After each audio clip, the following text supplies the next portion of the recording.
Just seeing if some attendees arrive. Excellent. Hello and welcome to the BSB50420 Diploma of Leadership and Management Student Information Session.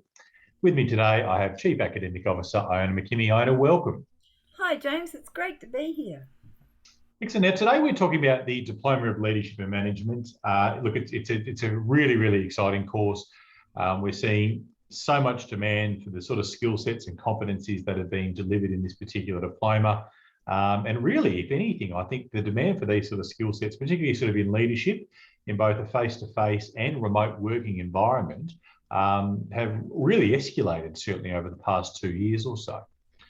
Now, with that in mind, I'll hand on over to you to provide us a little bit of insight into the background of the course and, of course, some of the key competencies that it delivers.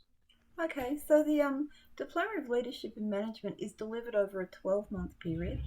And the course is really focused on an insight into the skills that we need to work in a range of leadership and management functions across an organisation. So we do a lot of talking about team management and project work and business planning, but we take a really deep look, for example, at team effectiveness. So and communication and how we develop critical thinking and problem solving skills. These are skills that we really do need when we're working in a leadership or a management capacity in an organisation.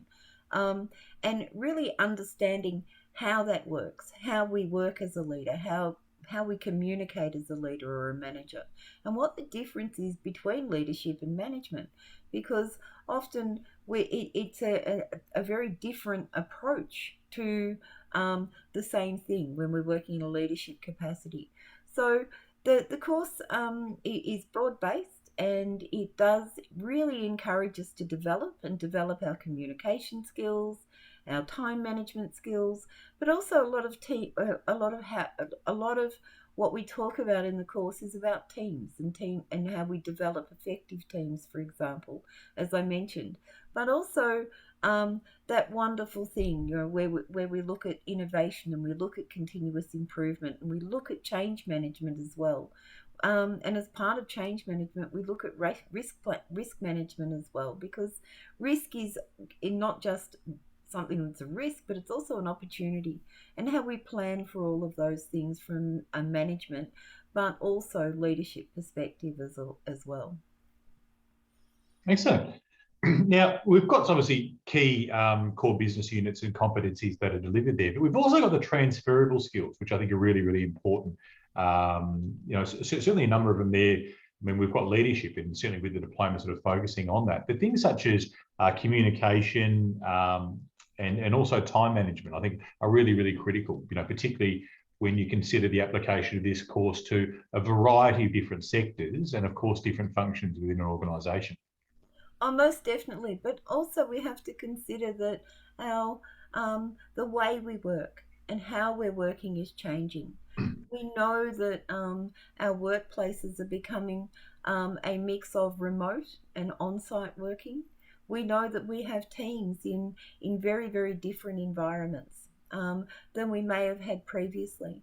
So these core transferable skills are really important. But from that perspective, with the way we're working and the changes in that. But those core transferable skills go with us wherever we go. When we're working in leadership and management roles, all of those core transferable skills, no matter what industry we're in, are very common across any type of role where we'd have a leadership, a management, or maybe even a team leader role. So those core transferable skills are something that we can take with us into a different context, into a new career even. So they're very important, and we do actually focus on every one of these throughout the course. Excellent. Now, throughout the course, students are exposed to 12 units over a 12-month period of time. Talk to us about some of the core and elective units that are delivered throughout the course. So over the 12 months, students will study 6 core and 6 electives. And the units are deliberately chosen in this course to really focus on what we do as leaders and managers in a workplace. Um, for example, we know that projects happen in just about any business, in just about any workplace, irregardless of what industry we're working in. But because the focus for this course is on those leadership skills, and it is and it is about developing our teams and developing the effectiveness of our teams, we really focus on a number of things through with the units in the course. So often for businesses, when they're undergoing strategic planning and strategic change, they'll identify something new that that the business wants to do, or the business will identify something that needs an improvement. So part of how we identify that is by looking at concepts and by looking at opportunities for improvement, and that's not just within the context of the organisation, but it's also within individuals. So we look at continuous improvement. We look at working with and developing new concepts. We look at managing our teams. We look at how to actually create professional development programs, for example, but not just our teams, but ourselves as well. Managing those workplace relationships across all levels of the organisation, and developing critical thinking skills as well. And critical thinking and communication, um, excuse me, and to be able to be agile, and those business analysis skills when we look at continuous improvement and change management are integral skills for the future. And they've actually been identified as those skills that as the world of work changes, and we move towards more remote working or blended workspace or blended work arrangements, that we'll really need to be able to undertake those things. So as I said before, the course is a broad-based course that brings all of those leadership and management facets of leadership and management together. And as we bring all of those things together throughout the course, as we study each unit, we then take that and we put it into an operational plan for the organisation. So the course, as I said, does actually truly develop not just our leadership skills but our management skills as well, and our management of operations, irregardless of the context that we work in.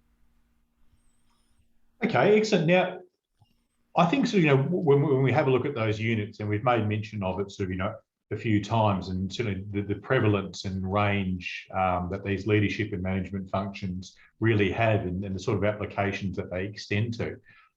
It's worth having a look at some of the industry sectors and, of course, occupations that it applies to.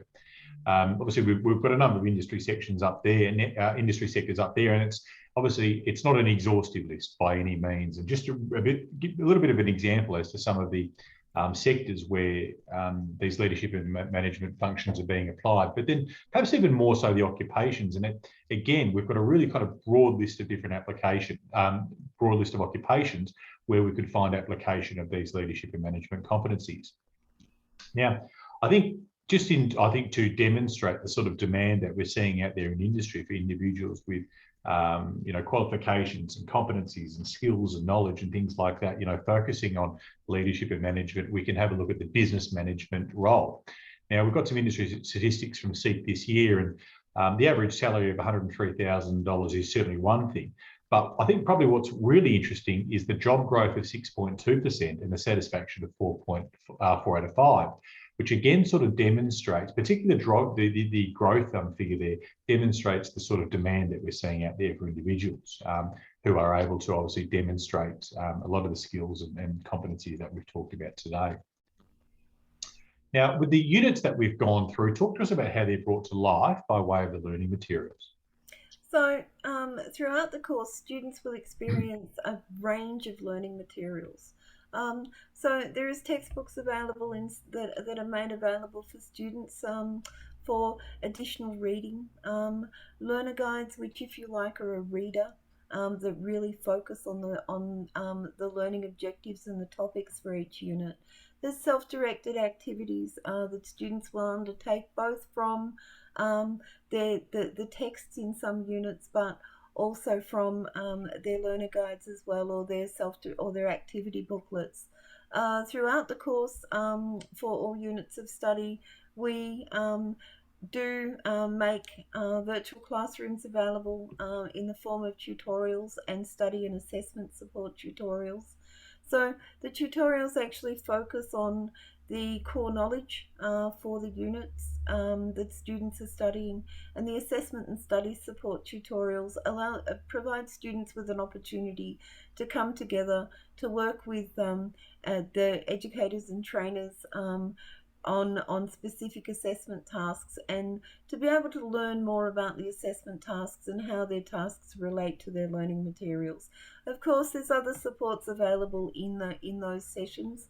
So, for example, referencing and how to, if you like, even write a white paper. So, those tutorials are a fantastic opportunity for students.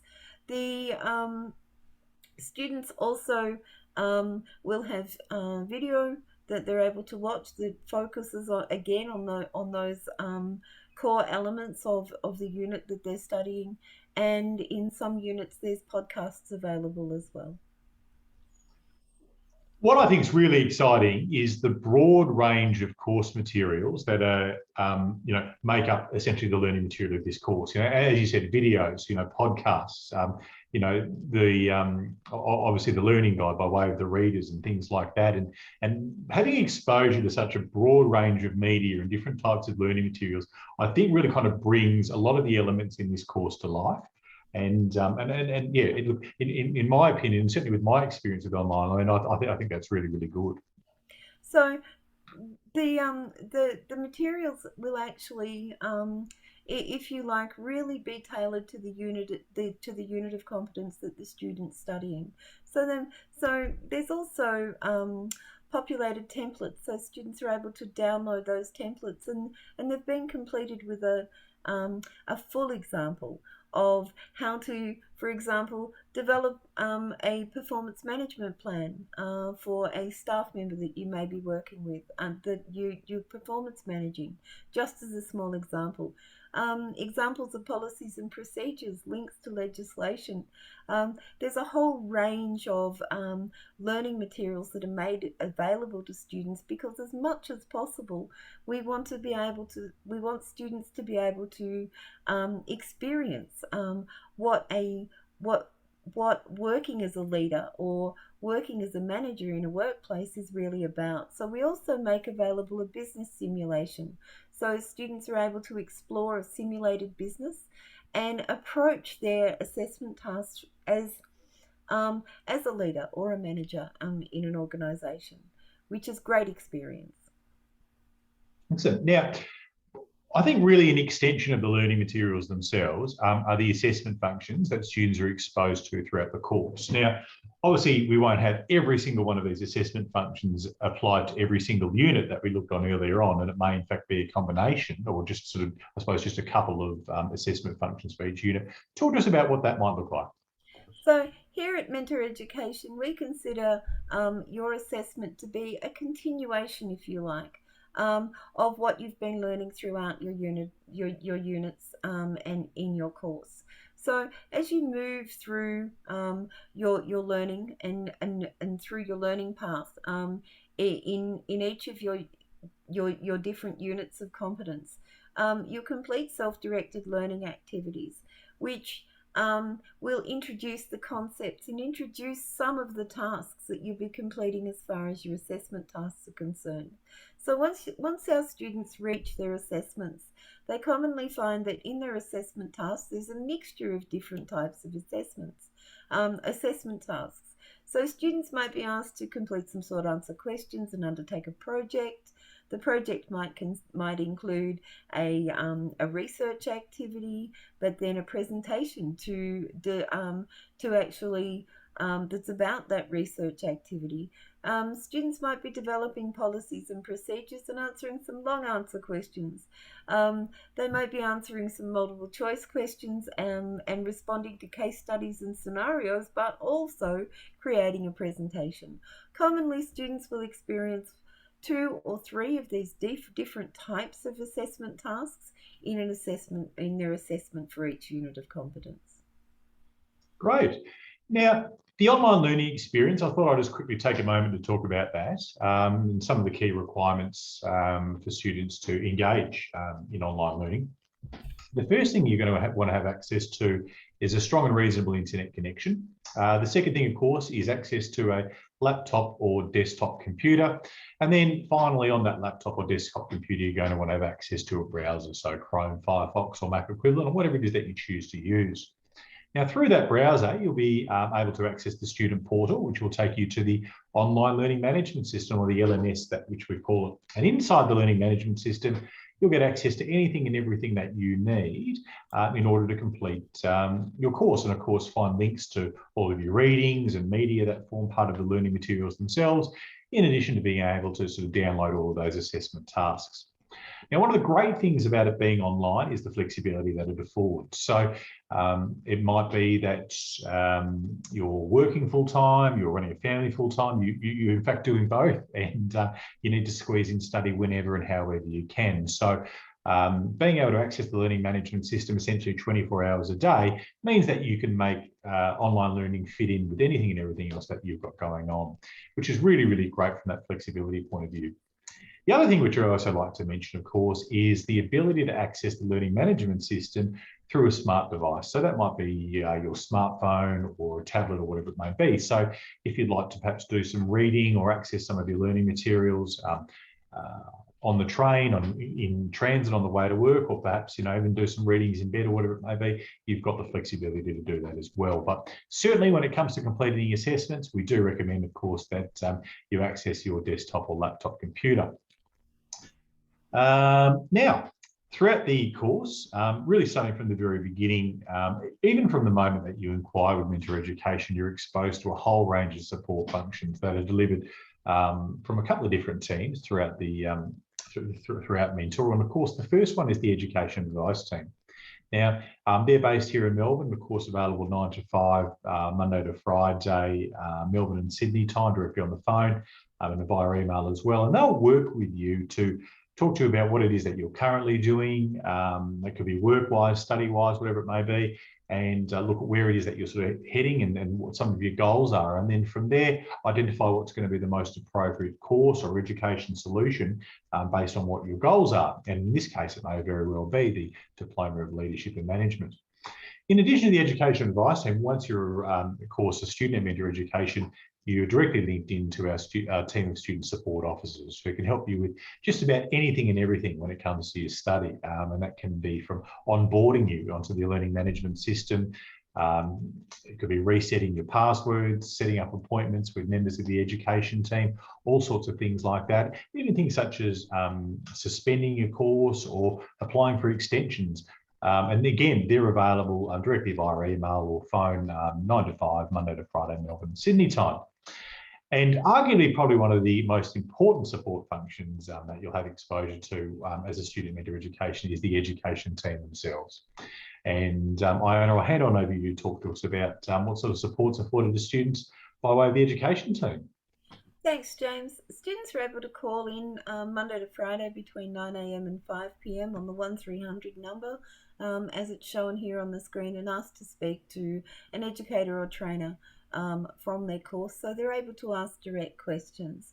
Students are also able to make appointments for longer appointments to speak with an educator or trainer, ask questions, solve challenges with assessment tasks, um, and even have and arrange a demonstration, for example, on how to set up and install their software if they're an accounting student or a bookkeeping student.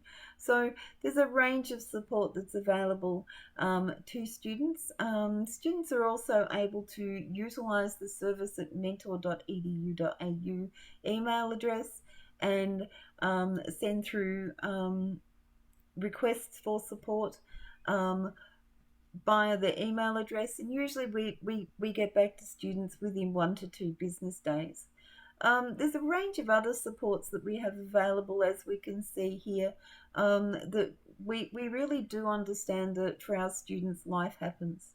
We also understand that life is very much happening as things change out there in the big wide world. So as much as possible, we attempt to support our students in the best way that we can. So there is at the moment no additional charges for course extensions, resubmissions, and we do not charge for remarking.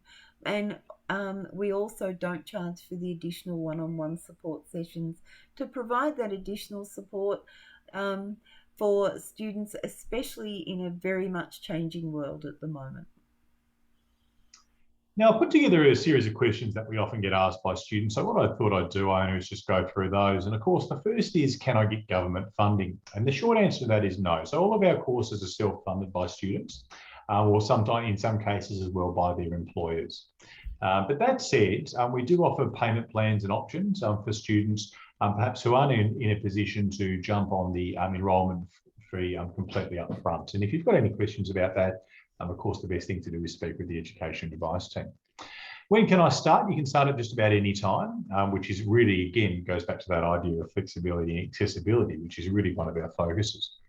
So what we do is we say to you, look, if you can get your enrolment into us, you'll be up and running on the learning management system with access to anything and everything you need to start the course, usually within a 24-hour time frame, of course, with the exception of weekends where it can take a little bit longer, but of course you'll be up and running by first thing Monday morning.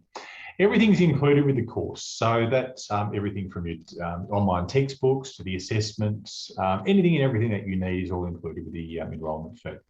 And that also includes things such as resubmissions or whatever it may be. So in the event perhaps that you don't get an assessment task completely right the first time and you provided some feedback and you need to make a few changes or whatever it may be, no dramas there at all. There's no additional charges or anything like that at all to worry about. With some courses and units, of course, there's an opportunity to get involved with online classroom-based tutorials. Now, where that option is available, we do recommend students take advantage of that. However, there is, of course, a self-directed option as well for students perhaps who don't think they benefit from getting access to those real-time classroom-based tutorials. But look, if you've got any questions about that, the best thing, again, is to speak with the education advice team. Yes, the course is nationally recognised in all states and territories around Australia. There's no prerequisite, so it's an open entry course, but we do ask that you have a reasonable command of English language and, of course, reasonable numeracy skills as well. And how long do people usually take to finish? Well, the time frame that you want to have in your mind is 12 months. Now, it might be that you could perhaps dedicate a little bit more time in each and every week, bearing in mind that it is a self-paced course, and finish it a little bit quicker. And then there may be the other scenario, perhaps where you do need to suspend your course for one reason or another, and it's going to take a little bit longer. But the time frame that you really want to work towards is 12 months. There's a bit of background on us. Mentor's been delivering online education since 2003 in the financial services, business, project management and accounting space. And in this time, we've really committed to focusing on student outcomes. In many respects, it's kind of shaped the way we go about delivering our courses, the way we put our course material together, and of course, the support functions that we offer. And with all these things together, it really kind of manifested the positive student outcomes that we get year after year after year. Now, whilst our 2021 outcomes aren't out just yet, that we expect them to be out very soon, we've got some of our outcomes from last year. And I thought I'd just hand on to you to talk to us about perhaps what they mean. Thanks, James. Every year, the National Centre for Vocational Education and Research undertakes a national survey of all students in Australia. And so what we can see here really is what our students say about us. So 92% of our graduates here at Mentor Education from our courses are employed or go on to continue in further study after they've completed their training with us. 91.6% of our students were satisfied with the overall quality of their training. 86.5% of our students would happily recommend Mentor as a training provider, and 90.2% of our students were satisfied with the all-important assessment and assessment process. So what our students say about us is really exemplifies our high level of student support and the effort that we actually make to support our students to achieve their goals and their aspirations. And often our students will actually come back and study another course with us. So our commitment is truly exemplified in what we can see here on the screen. Yeah, look, and that's a really good point that you make about continuing on, because there are, of course, options for students as well, perhaps who are doing this course, to take advantage of, for example, a dual qualification which we have available, which is a dual diploma of business and leadership and management. And of course, upon graduation, to move on to an advanced diploma of leadership and management, and then even after that, a graduate diploma in strategic leadership. So there's certainly academic pathways and options available for students. Now, finally, if you'd like more information on what we've talked about today, the best thing to do is head on over to the website at mentor.edu.au and visit the BSB50420 Diploma of Leadership and Management course page. Otherwise, email us direct. So that's courseconsultant@mentor.edu.au. Send us an email straight through, and that'll get through to the education advice team. Now, it might be that you open up with a question straight away about the course. You might simply request a course guide or brochure, which will have anything and everything that we've talked about today, plus more, and they'll essentially write back to you. Or if you'd like to provide them with a contact number, they can, of course, call you as well. Otherwise, give us a call on 1300 306 146, and you can speak again with the Education Advice team between 9 and 5, Monday to Friday, Melbourne and Sydney time. Now, if none of those options work, we've also got a live instant messaging chat function on the webpage where you can chat in live real time with the Education Advice team again between 9 and 5, Monday to Friday, Melbourne and Sydney time. Iona, thank you so much for your time today. Thanks, James. It's been great being here. Excellent. And thank you to everybody who's tuned in. As always, take an opportunity to excite your potential, and we look forward to seeing your students very soon.